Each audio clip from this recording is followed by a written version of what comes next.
উপযুক্ত চিকিৎসা পেলে অনেকেই হয়তো রক্ষা পেয়ে যেত।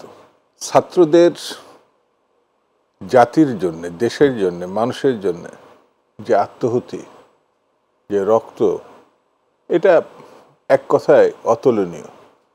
শুধু এই আন্দোলন এমন না, ভাষা আন্দোলন থেকে যদি পাকিস্তান সৃষ্টির পর থেকে, এমনকি পাকিস্তান সৃষ্টিতেও তরুণদের ভূমিকা ছিল।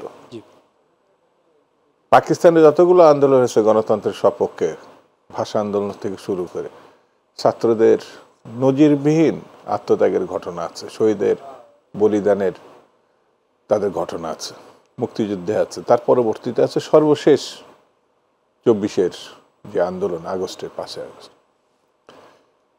আমার একজন ভাই, সন্তান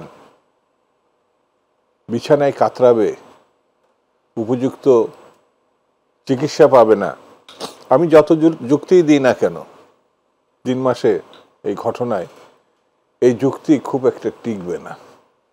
যত সহানুভূতি আমি জানাই না কেন, ওই অসুস্থ যে সুস্থ ছিল, তার চোখ ছিল, তার পা ছিল, তার হাত ছিল, যারা তো আমাদের ছেড়ে চলে গেছে, শহীদ হয়েছে, তাদের কথা তো আলাদা।